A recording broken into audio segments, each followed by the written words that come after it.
En nombre del Padre, del Hijo y del Espíritu Santo. Amén. Estamos en el primer domingo. El primer domingo de la Gran Cuaresma. Y en este primer domingo de la Gran Cuaresma celebramos el Domingo de la Ortodoxia. ¿Por qué celebramos este Domingo de la Ortodoxia? Pues celebramos este Domingo de la Ortodoxia porque hoy fue cuando se clausuró el concilio que permite y sanciona el culto a los iconos, después de la larga lucha iconoclasta que se había producido en todo el imperio. Lo primero que tenemos que tener claro en este domingo es por qué los cristianos ortodoxos veneramos los santos iconos. Porque este es el problema que suscita esa herejía de la iconoclastia. Y esto es algo que también muchos nos preguntan.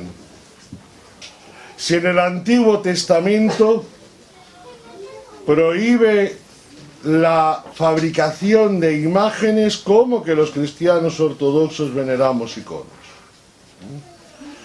Esta pregunta era precisamente la que hacían los herejes iconoclastas, los emperadores esáuricos, en contra de la doctrina ortodoxa. Y el Santo Concilio proclama la fe ortodoxa, y la fe ortodoxa que proclama el Santo Concilio es precisamente que sí, que los cristianos podemos venerar las santas imágenes y la Santa Cruz y las reliquias. ¿Y por qué esto? Si nos vamos al Antiguo Testamento, sí que es verdad. Aparece un mandamiento que dice: no te harás imagen alguna, ni de lo que está arriba en el cielo, ni de lo que está abajo en la tierra. Prohíbe la realización de imágenes. Y esto se hace principalmente por dos motivos. ¿Qué ocurre cuando Moisés sube al monte Sinaí? Enseguida el pueblo de Israel, que estaba allí abajo esperándolo, se cansa, se aburre y hace un becerro de oro para adorarlo. En la mente del pueblo de Israel, aquel becerro de oro no era el dios Serapis de Egipto, era la representación de Dios. Y ahí está el problema. ¿Qué es lo que hace el pueblo de Israel? Representar a Dios con forma visible, con una forma visible de la que ellos estaban acostumbrados, con la forma visible de un buey de oro. Y este es el gran problema. ¿Por qué? Por algo que sale clarísimo en el Antiguo Testamento. A Dios no lo ha visto nadie. Y como a Dios no lo ha visto nadie, no se le puede representar. Si no ves algo, vosotros imaginaros que yo ahora, en mi vida, nunca he visto a Duamna Elena. Y me hablan de Duamna Elena, y yo tengo que decir, y hay un momento en que me dicen, tienes que dibujar a Duamna Elena. Pues ¿cómo voy a dibujar a Duamna Elena si no la he visto nunca? Podré imaginarme cómo puede ser, pero no la puedo pintar, porque no la he visto. Entonces, por eso, los israelitas, como no han visto a Dios, tienen que representarlo de alguna forma. ¿Cómo?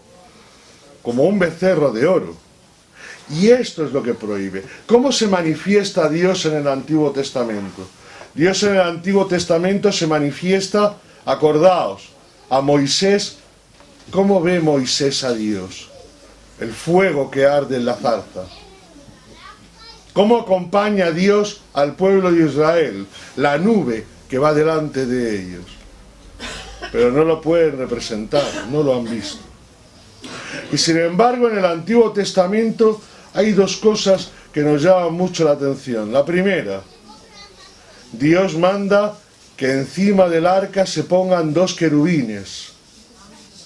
¿Por qué? Porque así lo que están haciendo es imagen del trono de su gloria.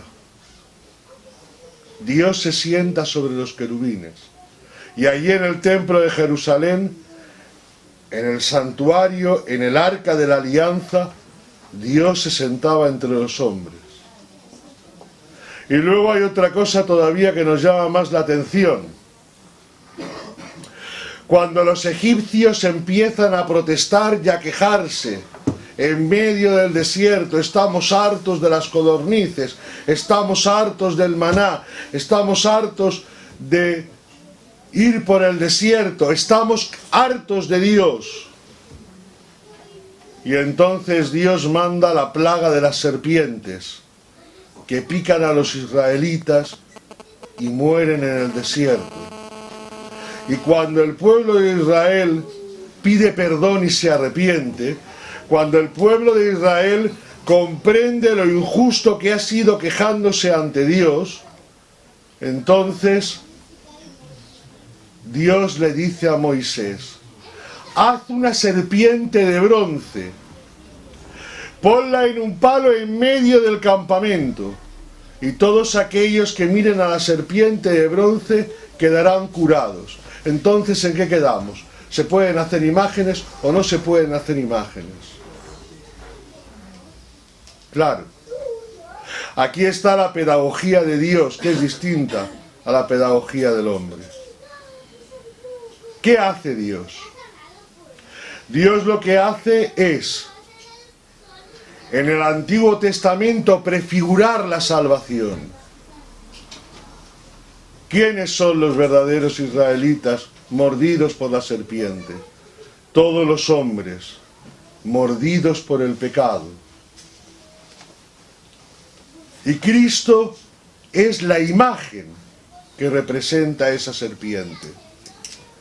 ¿Por qué? Porque Cristo carga sobre sí con todos los pecados de los hombres y sube voluntariamente a la cruz. ¿Para qué? Para que aquellos que miramos la cruz, para que aquellos que miramos a Cristo encima de la cruz, seamos salvados de nuestros pecados. Y luego llega el Nuevo Testamento. Y el Verbo de Dios se hace hombre. Y Dios se encarna entre nosotros. Cristo nuestro Salvador. Entonces, nosotros hemos visto a Dios. Sí. Los israelitas no. Pero nosotros sí. ¿Por qué? Porque el que ve a Cristo, ve al Padre. Porque Cristo y el Padre son una misma cosa. ¿Nosotros hemos visto a Dios? Sí. Nosotros hemos visto a Dios. Cuando le pide el apóstol: Señor, muéstranos al Padre. Y entonces le dice el Señor: Felipe, tanto tiempo estás conmigo y todavía no sabes de qué va esto. El que me ve a mí, ve al Padre. Por eso, cuando los santos padres se reúnen en el concilio, dicen: sí que se puede representar la purísima imagen de Cristo. ¿Por qué? Porque nosotros hemos visto al Mesías, hemos contemplado al Mesías, hemos visto su gloria. ¿Podemos representarlo? Sí, porque Él ha estado en medio de nosotros. Pero ojo, ¿nosotros somos adoradores de tablas? No, como dicen algunos ignorantes. Ustedes, los ortodoxos, son adoradores de tablas. Toda la raza esta de testigos de Jehová, adventistas, sabatistas, protestantes. Ustedes adoran tablas. Tú no sabes de qué va esto. Tú no tienes ni idea, ni de lo que es el Evangelio, ni de lo que es la tradición, ni lo que es nada. Eres un ignorante. ¿Nosotros adoramos los iconos? No. ¿A quién adoramos nosotros? A Dios. Cuando nosotros veneramos un icono, creemos que en ese icono está Dios. No. Sabemos que Dios está en el trono de su gloria, pero en el icono vemos a Dios. Y entonces nosotros, cuando nos acercamos al icono de la Purísima Madre de Dios, ¿es que pensamos que la Madre de Dios está en el icono santo que preside nuestra iglesia? No. La Santa Madre de Dios está en el cielo rogando por nosotros. Pero en esa imagen está la gracia, esa gracia divina que emana de Dios, que sale de Dios. Eso está ahí. Por eso de los iconos sale miro. El miro es el aroma del paraíso. Nadie puede igualar eso. Es la expresión de esa gracia de la cual está llena el icono. Y esto tiene la explicación muy sencilla, porque al final lo que representa esto es lo que hacemos nosotros. ¿Quién no tiene la foto de sus abuelos en su casa? Hablando de los santos. ¿Por qué en nuestras iglesias están los santos? Porque nosotros en la tierra representamos el cielo. Y cuando nosotros estamos en la iglesia, verdaderamente estamos en el cielo. Y entonces nosotros que caminamos en este mundo, estamos rodeados por aquellos que ya están en la gloria, intercediendo por nosotros. Y entonces, lo que nosotros tenemos en la iglesia es simplemente lo que hace el amor y lo que hace el hombre. ¿Quién no tiene la foto de sus abuelos en casa? ¿Quién no tiene la foto de su padre que ha muerto en casa? Y no lo tenemos escondido en un rincón, lo tenemos en el salón. Yo ya no puedo besarle a mi padre, pero de vez en cuando os digo de verdad que cuando veo la foto que tengo en casa, le doy un beso a la foto. ¿Estoy loco? No, no estoy loco. Quiero a mi padre y sé que mi padre está vivo. Y cuando miro su foto me acuerdo de él. Cuando nosotros veneramos los iconos de los santos, hacemos lo mismo. Exactamente igual. El amor que sentimos por San Nicolás, el que escucha nuestras oraciones, el que atiende nuestros ruegos, ¿cómo se lo manifestamos? Besando su icono, encendiendo velas delante de él. El amor que sentimos por Santa Paresqueva, por Mama Gabrieli, por San Serafín Saroski, por San Juan de Rila, por San Nectario de Gina, ¿cómo lo manifestamos? Besando sus iconos, teniéndolos en casa, encendiendo las lámparas. Pero para nosotros no son como los ídolos de los paganos. Los ídolos, los paganos, creían que el Dios habitaba dentro. Y esto es lo que se confunde, no es así. Los isáuricos querían ser amigos de los musulmanes. Tenían más miedo de los musulmanes que de Dios. Como los musulmanes no tenían imágenes, al final ellos tampoco querían tenerlas, por si acaso. Y entonces pusieron por delante el temor al que podía invadir que el temor a Dios omnipotente. Y como os decía antes, ¿cuál es el problema que de verdad estaba en todos aquellos iconoclastas? Porque yo creo que la explicación es clara. Que ellos no creían que Cristo fuera Dios. Es un nuevo arrianismo, en definitiva. Y como no creían que Cristo fuera Dios, no se podía representar a Cristo, claro. No se podía representar a Dios. Y nosotros hoy, que celebramos este triunfo de la ortodoxia, veneramos los santos iconos.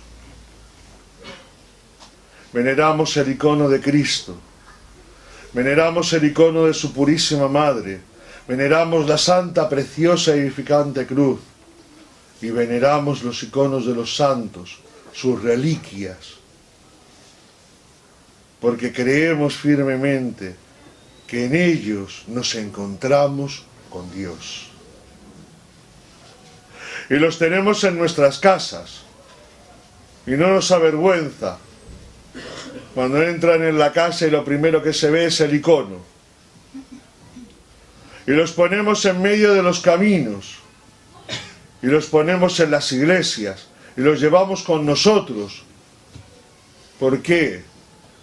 Porque creemos que por medio de ellos Dios está con nosotros.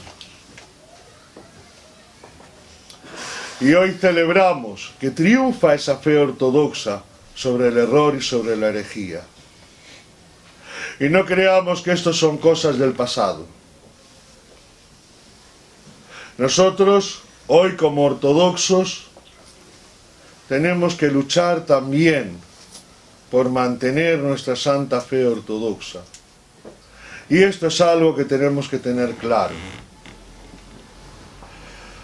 Porque hay veces que el lenguaje que utilizamos confunde.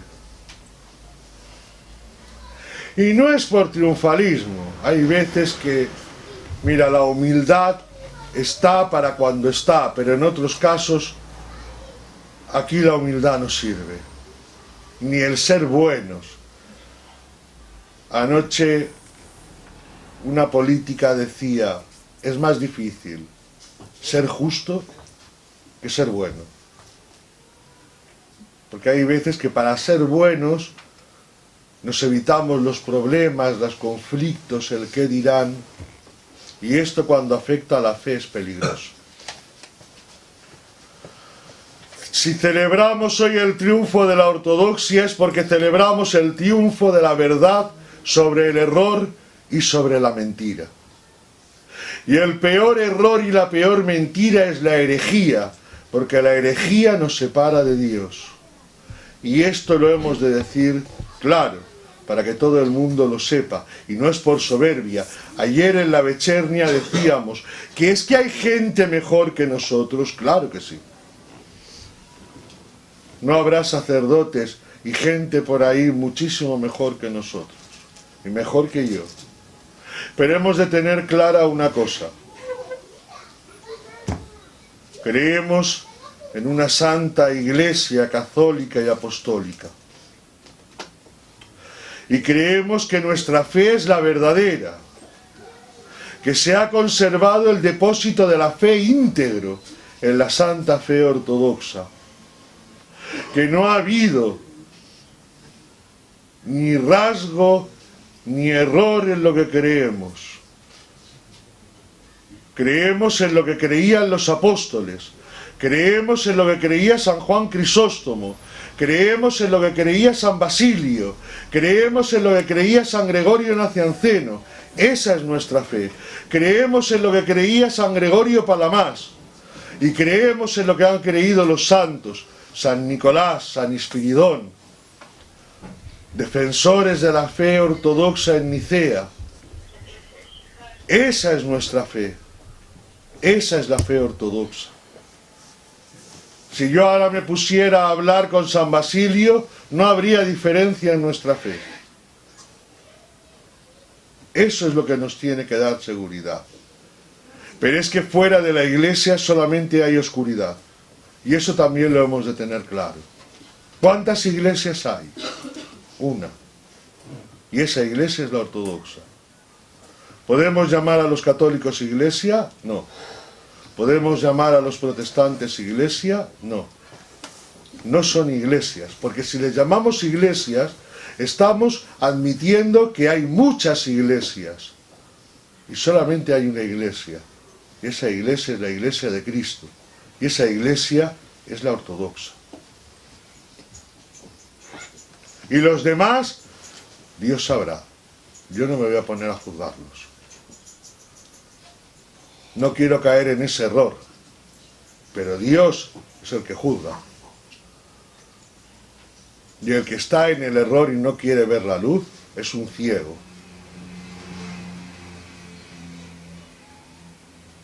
Y esto lo hemos de tener claro, para que no nos confundan. Porque fuera de la iglesia no hay salvación.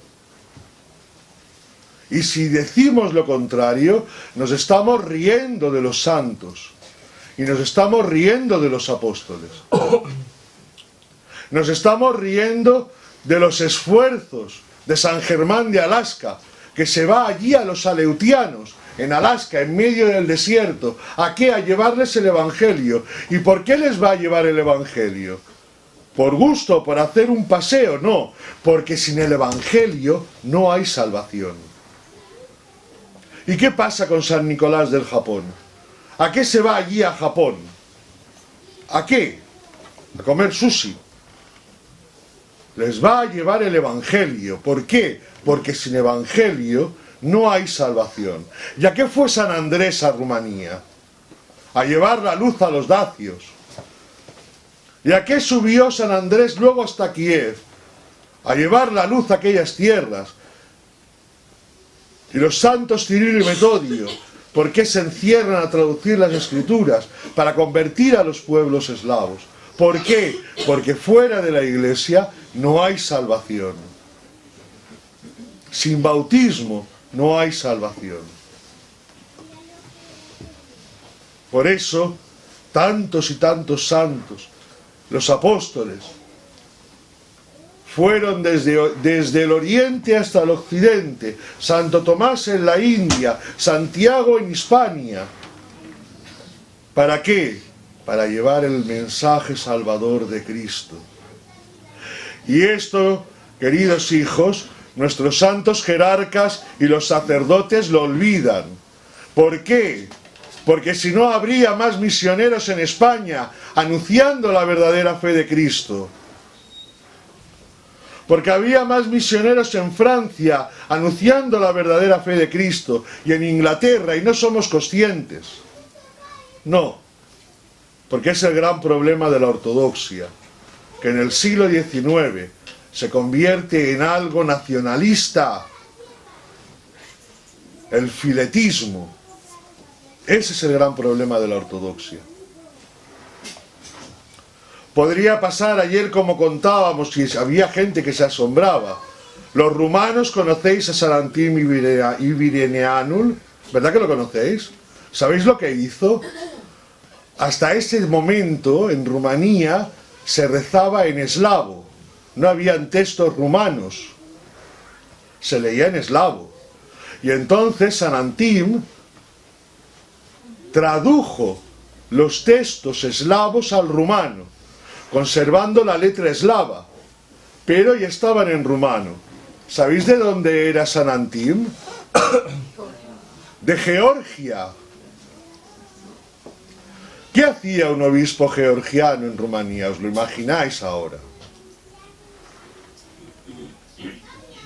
Dicen Paisi Berzlikovsky, Paisi de la Niam, ruso, moldavo, ¿no? Traduciendo al ruso en el monasterio de Neam, la Filocalía. ¿Y los santos padres sirios? ¿Quiénes llevaron el monacato a Georgia? 7 sirios. Pero eso es la Iglesia ortodoxa. Porque los ortodoxos somos ciudadanos del cielo. Y no me cansaré nunca tampoco de decirlo. Nosotros somos ortodoxos. ¿Qué decía un ruso cuando le preguntaban, ¿y tú de qué nación eres? Y el ruso decía, pravoslavni, ortodoxo.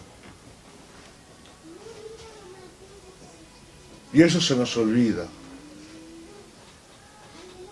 La fe ortodoxa es lo que nos hace ortodoxos. Porque hay gente ahí fuera de los bautizados, que creen, yo es que fui bautizado en la catedral de Yas. ¿Y qué? ¿Qué quieres decir con eso? Yo soy ortodoxo, tú ortodoxo. ¿Cuánto tiempo hace que no vienes a la iglesia? ¿Cómo vives tu fe? Tú eres de nombre, pero la ortodoxia la da la fe y la vida. Y eso hemos de tenerlo claro. Y no porque yo sea de aquí soy mejor que el que es de allí. No hay categorías, aquí no hay divisiones. Y la división no la da la bandera, la división la da la fe. ¿O tú te crees que por haber nacido en Moscú te vas a salvar? ¿O tú te crees que porque has nacido en Salónica te vas a salvar?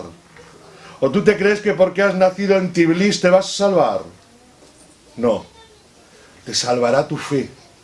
Y si tu fe es la fe ortodoxa, y si tus obras son consecuentes con tu fe, eso te salvará.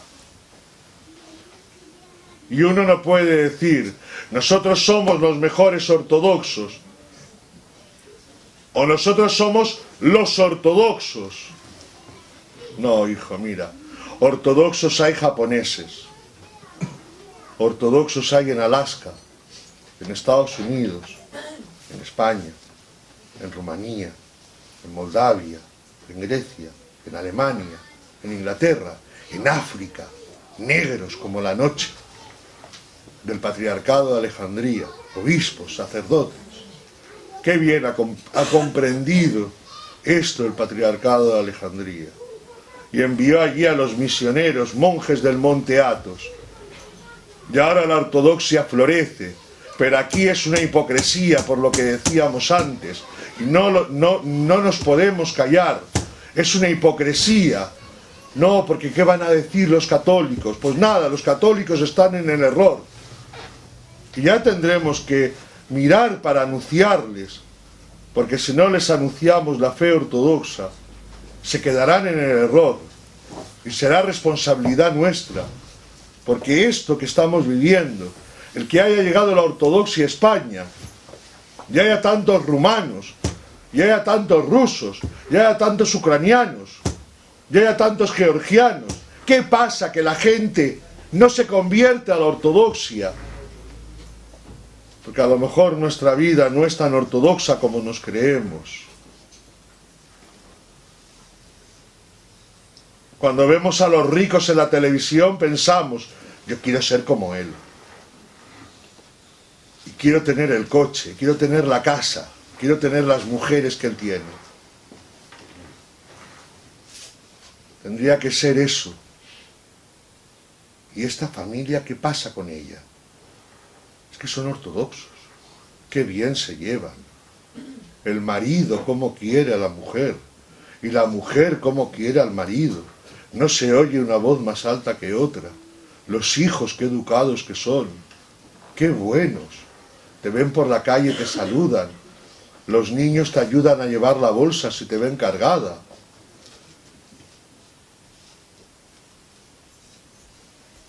Y luego se oye rezar. Y a mí me gustaría ser como ellos. Y este que bien trabaje, qué persona más honrada. Y qué bueno es con los compañeros. Y a fulanita de tal que viene a limpiar la casa me la puedo dejar tranquilamente, no me falta ni un alfiler. Qué raro. A lo mejor así quisiera ser más gente como nosotros. Pero todo esto, queridos hijos, lo tenemos que reflexionar.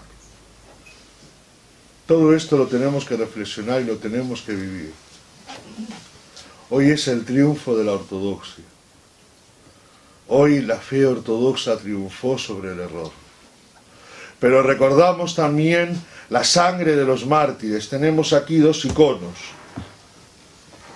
El icono de la Madre de Dios Portaitisa del monasterio de Ibirión y el icono de la Santa Madre de Dios Triegerusa de las Tres Manos del monasterio de Gilandar.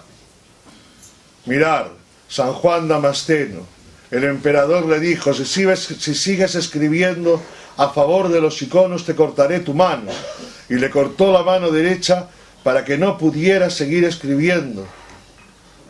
Y entonces él fue corriendo delante del icono de la Madre de Dios. Y la Madre de Dios volvió a poner la mano en su sitio. Por eso el icono tiene esa tercera mano, que es la mano de plata que le puso el santo. Y tenemos el icono de la Santa Madre de Dios Portaitisa del monasterio de Virión. Es por odio a Cristo. Cuando se cuelga la madre cristiana con sus hijos, se ahorca a la madre. Y del cuello de la madre cuelgan a los niños. Por ser cristianos. Es la sangre de los mártires que sigue hoy siendo derramada. Y acordaos de los cristianos el sábado santo, cuando entran en el santo sepulcro. Ellos que conservan la fe, ellos que son cristianos, que sus familias muchas llegan hasta tiempos de los apóstoles. Y ellos entran en el santo sepulcro sin ningún tipo de vergüenza. No les da vergüenza. Y gritan delante del patriarca: somos cristianos ortodoxos y nuestra fe es la verdadera. Y nosotros con esto, ¿qué hemos de hacer? Sentarnos a dormir, decir, como ya soy ortodoxo, ya me siento a dormir y ya seré salvado. No. Esto es para que cada día, cada uno de nosotros se esfuerce por vivir esa fe, por dar testimonio ante los hombres.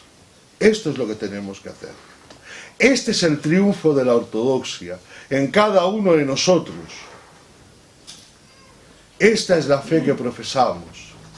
Esta es la fe verdadera. Pero nosotros somos los primeros que no lo tenemos que creer.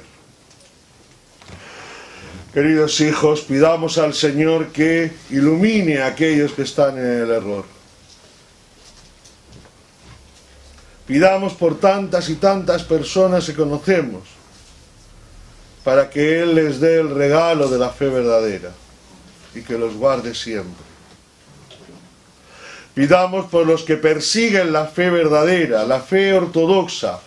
Cuidado, dentro de la Iglesia también hay muchos lobos disfrazados de corderitos que persiguen. Por eso dentro y fuera. Y pidamos por todos aquellos que con su vida todos los días dan testimonio de Cristo ante los hombres. Queridos hijos, feliz domingo de la ortodoxia y que el Señor nos guarde y nos proteja siempre. Amén. Ahora